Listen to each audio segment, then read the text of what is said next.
Hello friends, நம்ம இன்றைக்கி chess openings பற்றி பார்க்க போகிறோம். போன வீடியோவில் செஸ் ஓப்பனிங்கோட பேசிக்கான ஐடியா அண்ட் அந்த 10 கோல்டன் மூவ்ஸ் பற்றி சொல்லியிருந்தேன்.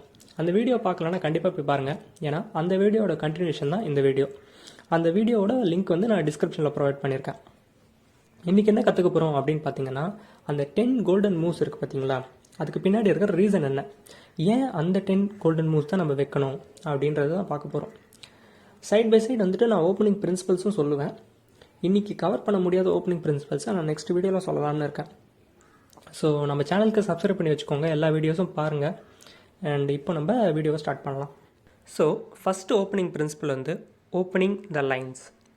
ஓப்பனிங் த லைன்ஸ்னால் பான்ஸ்லாம் மூவ் பண்ணிவிட்டு லைன் ஓப்பன் பண்ணணும். இந்த மாதிரி பானெல்லாம் மூவ் பண்ணிவிட்டு லைன் ஓப்பன் பண்ணால் தான் மற்ற பீசஸ்லாம் வெளியே வர முடியும். அது நான் போன வீடியோவில் சொன்னது தான். அது ஒரு ஓப்பனிங் பிரின்சிபல். அடுத்து செகண்ட் என்னென்னு பார்த்தீங்கன்னா, develop your pieces. Develop your பீசஸ்னால் பீசஸ்லாம் வெளியே கொண்டு வந்து வைக்கிறது. இதுவும் நான் வந்து போன வீடியோவில் சொல்லிட்டேன். இது ரெண்டுமே வந்துட்டு opening principle. Opening the lines, develop your pieces. அடுத்து மூணாவது ஓப்பனிங் பிரின்சிபல் தெரிஞ்சுக்கிறதுக்கு முன்னாடி நீங்கள் வந்துட்டு பீஸ் ஆக்டிவிட்டினா என்ன அப்படின்னு தெரிஞ்சுக்கணும். பீஸ் ஆக்டிவிட்டினா ஒரு பீஸால் வந்துட்டு எவ்வளோ ஸ்கொயர்ஸ் போக முடியுது, அதுதான் அதோட பீஸ் ஆக்டிவிட்டி. இப்போது இந்த நைட்டு பார்த்திங்கன்னா 3 ஸ்கொயர்ஸ் போக முடியுது இங்கேருந்து. அதே நைட்டு நான் சென்டரில் வைக்கிறேன்னு வச்சுக்கோங்களேன், அந்த நைட் வந்துட்டு எவ்வளோ ஸ்கொயர்ஸ் போக முடியும்னு பார்த்தீங்கன்னா 8 ஸ்கொயர் போக முடியும். இப்போ சென்டரில் இருக்கிற நைட் மட்டும் 8 ஸ்கொயர் போக முடியுது. ஆனால் கார்னரில் இருந்தால் 3 ஸ்கொயர் தான் போக முடியுது. இன்னும் கார்னரில் இருந்தால் 2 ஸ்கொயர் தான் போகும். அப்படின்னா ஒரு நைட் வந்துட்டு சென்டரில் இருக்கும்போது அதோட பீஸ் ஆக்டிவிட்டி அதிகமாக இருக்குது. கரெக்டாக? அதே மாதிரி மற்ற பீஸ்க்கு எடுத்துக்கோங்களேன். இந்த குவீன் எடுத்துக்கிறேன்னு வச்சுக்கோங்களேன். இந்த குவீனுக்கும் பார்த்திங்கன்னா அதே மாதிரி சென்டரில் இருக்கும்போது அதால் நிறைய ஸ்கொயர்ஸ் போக முடியும். எவ்வளோ ஸ்கொயர்ஸ் போக முடியும்ன்ட்டு நீங்கள் வேணுன்னா கவுண்ட் பண்ணி பாருங்கள். 27 ஸ்கொயர்ஸ் போக முடியும். ஓகேவா? இப்போது அதே குவீன் வந்துட்டு நான் கார்னரில் ஏதாச்சும் இந்த ரூக் இருக்கிற பிளேஸில் ஏதாச்சும் ஒரு இடத்துல வந்து நான் குவீனை வச்சா அங்கேருந்து வந்துட்டு அதில் 21 ஸ்கொயர்ஸ் தான் போக முடியும். ஸோ குவீனும் வந்து பார்த்திங்கன்னா சென்டரில் இருந்தால் தான் எக்ஸ்ட்ரா ஸ்கொயர்ஸ் போக முடியுது. ஸோ ஒரு பீஸ் எடுத்துக்கிட்டாலே வந்துட்டு அது சென்டரில் இருந்தால் அதோட பீஸ் ஆக்டிவிட்டி அதிகமாக இருக்கும். இதுதான் வந்துட்டு நெக்ஸ்ட்டு ஓப்பனிங் பிரின்சிபலோட மெயினான ஐடியா. நெக்ஸ்ட் ஓப்பனிங் பிரின்சிபல் என்னென்னா, control the centre. Control the centre அப்படின்னா என்னென்னா, இந்த போர்டோட சென்டர் இருக்குது பார்த்திங்களா, அந்த 4 ஸ்கொயர் தான் வந்துட்டு போர்டோட சென்டர். அந்த சென்டர் ஆஃப் தி போர்டு வந்துட்டு நம்ம பீசஸ் வச்சு கண்ட்ரோல் பண்ணணும். அப்போ தான் வந்துட்டு நம்மளோட பீசஸ் வந்துட்டு மோஸ்ட்டாக சென்டரில் இருக்க முடியும். நம்மளோட பீசஸ் சென்டரில் இருந்தால் தான் நம்மளோட பீசஸால் நிறைய ஸ்கொயர்ஸ் போக முடியும். அதுதான் வந்துட்டு தேர்டு பிரின்சிபல். இப்போது இந்த 3 பிரின்சிபல்ஸை வச்சுட்டு நம்ம வந்துட்டு போன வீடியோவில் சொன்ன அந்த 10 மூவ்ஸ்க்கு வந்துட்டு ரீசனை வந்துட்டு இப்போது சொல்ல போகிறோம். நம்ம போன வீடியோவில் ஃபஸ்ட்டு மூவ் எது பார்த்தோம்? இந்த ஈ-பானை E4 வைக்கிறது தான் ஃபஸ்ட் மூவாக பார்த்தோம். இப்போது இந்த ஈ-பானை ஃப்ரண்ட்டில் மூவ் பண்ணுறது வந்துட்டு என்னென்ன ஓப்பனிங் பிரின்சிபல் ஃபாலோ பண்ணுதுன்னு பார்ப்போமா? ஃபஸ்ட்டு விஷயம் வந்து இந்த பானை நவுத்துனதுனால நம்ம வந்துட்டு லைன் ஓப்பன் பண்ணியிருக்கோம். அதனால் இந்த மூவ் வந்துட்டு ஓப்பனிங் த லைன்ஸ் அப்படின்ற அந்த பிரின்சிபல் ஃபாலோ பண்ணுதா? அது ஒன்று. அதுக்கப்புறம் பார்த்திங்கன்னா இந்த பான் வந்துட்டு இந்த ஸ்கொயரை கண்ட்ரோல் பண்ணிகிட்ருக்கு. அங்கே யாராச்சும் வந்தாங்கன்னா அது கேப்சர் பண்ண முடியும். ஸோ அந்த ஸ்கொயர் சென்டரில் ஒரு ஸ்கொயரை கண்ட்ரோல் பண்ணுதா?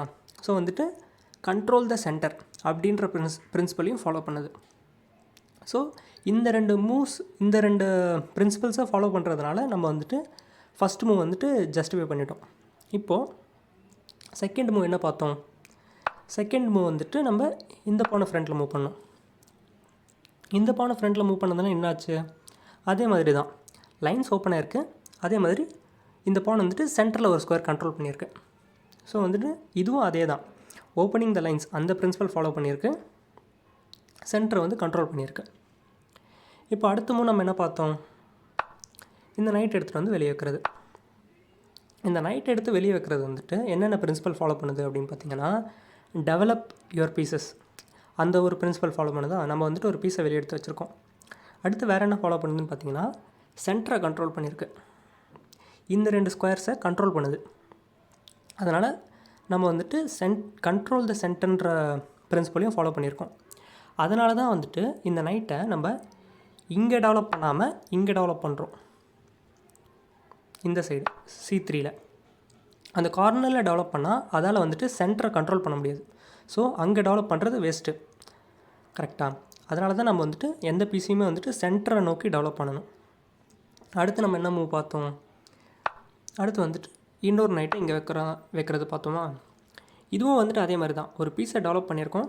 அதே மாதிரி நைட்டை வந்துட்டு இங்கே வச்சதுனால அது வந்துட்டு சென்டரை கண்ட்ரோல் பண்ணியிருக்கு. சென்டரில் 2 ஸ்கொயர்ஸ் கண்ட்ரோல் பண்ணுது. இதுலேயும் அதே மாதிரி தான். பார்த்திங்கன்னா நம்ம வந்துட்டு நைட்டை கார்னரில் டெவலப் பண்ணாமல் சென்டரில் டெவலப் பண்ணியிருக்கோம்.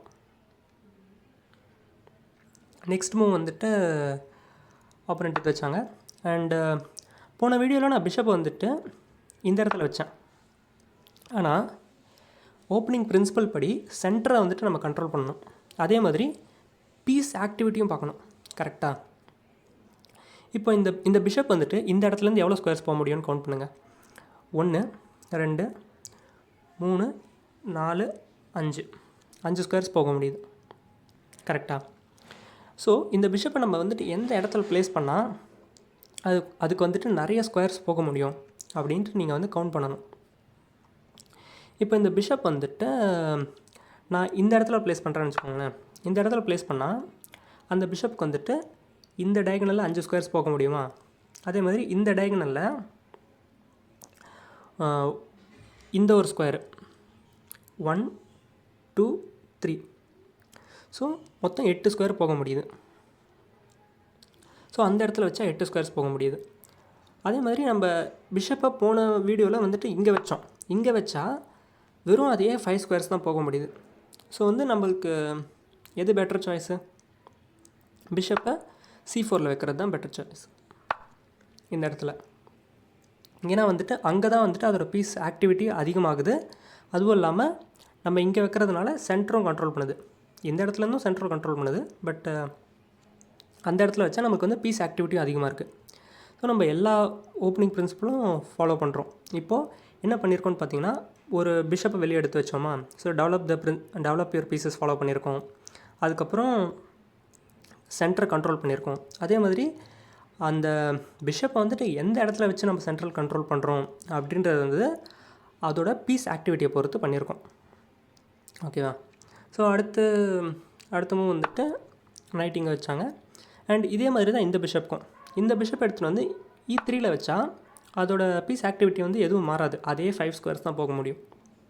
ஆனால் இந்த இடத்துல வச்சா அதுக்கு வந்துட்டு 8 ஸ்கொயர்ஸ் கிடைக்கும் போகிறதுக்கு. ஸோ நம்ம வந்துட்டு பீஸ் ஆக்டிவிட்டியும் பார்த்து சென்டரை கண்ட்ரோல் பண்ணதானும் பார்த்துட்டு ஒரு பீஸை டெவலப் பண்ணுறோமா அது எல்லாத்தையும் செக் பண்ணிவிட்டு ஒரு மூவ் வைக்கிறோம். பார்த்தீங்களா? ஸோ இப்படி தான் நம்ம வந்துட்டு ஒரு மூவும் ஓப்பனிங்கில் டிசைட் பண்ணுவோம். ரைட்டா? ஸோ இது வரைக்கும் வந்துட்டு நம்ம அந்த 3 பிரின்சிபல்ஸை வச்சுட்டு இது வரைக்கும் நம்ம ஒரு 6 மூவ்ஸ் வச்சுருக்கோம்ல, அந்த 6 மூவ்ஸ்க்கு பின்னாடி இருக்கிற ரீசனை வந்துட்டு எக்ஸ்பிளைன் பண்ணியாச்சு. இப்போ அடுத்த மூவ் நம்ம என்ன பண்ணோம் அப்படின்னு பார்த்தீங்கன்னா, நம்ம வந்துட்டு அடுத்த மூவ் வந்துட்டு கேஸ்லிங் பண்ணோம். கேஸ்லிங் பண்ணுறது வந்துட்டு ஆக்சுவலி ஒரு அடுத்த பிரின்சிபல், அது ஓப்பனிங் பிரின்சிபல். அது என்ன ஓப்பனிங் பிரின்சிபல் அப்படின்னா, கிங்கை வந்துட்டு சேஃப் பண்ணணும். கிங் சேஃப்டி தான் வந்துட்டு அடுத்த ஓப்பனிங் பிரின்சிபல்.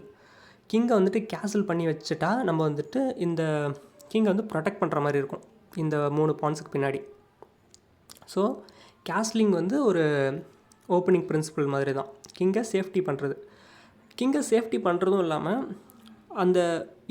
அந்த கார்னரில் இருந்த ரூக் வந்துட்டு இந்த சைடு வந்துடுச்சு. ஸோ ரூக்கை வந்துட்டு டெவலப் பண்ண மாதிரி கிங்கும் சேவ் பண்ணியாச்சு, ரூக்கும் டெவலப் பண்ணியாச்சு, ஒரு பீஸ் டெவலப் ஆகிருக்கு. கரெக்டாக? அதே மாதிரி பிளாக் வந்துட்டு கேன்சல் பண்ணுறாங்க. அதுக்கப்புறம் இப்போ என்ன பண்ணுறோம் அப்படின்னு பார்த்திங்கன்னா, நம்ம வந்துட்டு குவீன் எடுத்துகிட்டு வந்து இங்கே வைக்கிறோம்.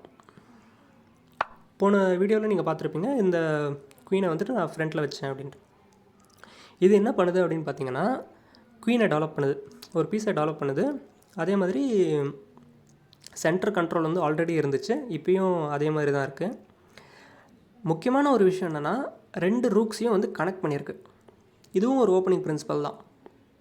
ஸோ கடைசியில் வந்துட்டு நம்ம 2 ரூக்ஸையும் கனெக்ட் பண்ணுறது ஒரு ஓப்பனிங் பிரின்சிபல். ஸோ இது வரைக்கும் நான் வந்துட்டு 5 ஓப்பனிங் பிரின்சிபல் சொல்லியிருக்கேன். ஃபஸ்ட்டு வந்து ஓப்பனிங் த லைன்ஸ் ஓப்பன் பண்ணணும். அப்போ தான் வந்துட்டு பீசஸ்லாம் வெளியே எடுக்க முடியும். செகண்ட் வந்து பீசஸ்லாம் வெளியே எடுக்கிறதே ஒரு பிரின்சிபல் தான். ஓகேவா? அடுத்து வந்துட்டு பீஸ் ஆக்டிவிட்டி எங்கே இருக்கோ அங்கே தான் வந்துட்டு நம்ம பீசஸ்லாம் ப்ளேஸ் பண்ணணும். பீஸ் ஆக்டிவிட்டி எங்கே அதிகமாக இருக்கும் அப்படின்னு பார்த்திங்கன்னா, நம்ம வந்துட்டு பீசஸை சென்டர் கண்ட்ரோல் பண்ணுற மாதிரி வச்சாலே அதோட பீஸ் ஆக்டிவிட்டி வந்துட்டு அதிகமாக இருக்கும். அது 3வது பிரின்சிபல். 4வது வந்துட்டு கிங்கை சேவ் பண்ணணும்.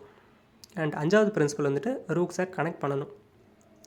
அதுக்கப்புறம் கடைசி 2 மூவ்ஸ் வந்துட்டு நம்ம என்ன பார்த்தோம், 2 ரூக்குமே வந்துட்டு சென்டரில் வைக்கிறது.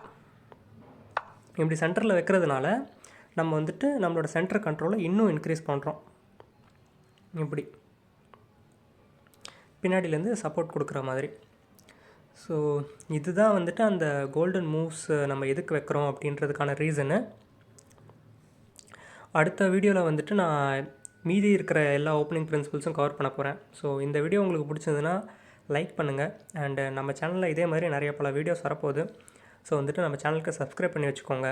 அண்டு இந்த வீடியோவை நிறைய பேருக்கு ஷேர் பண்ணுங்கள். நம்ம சேனலுக்கு சப்போர்ட் பண்ணுங்கள். தேங்க்யூ.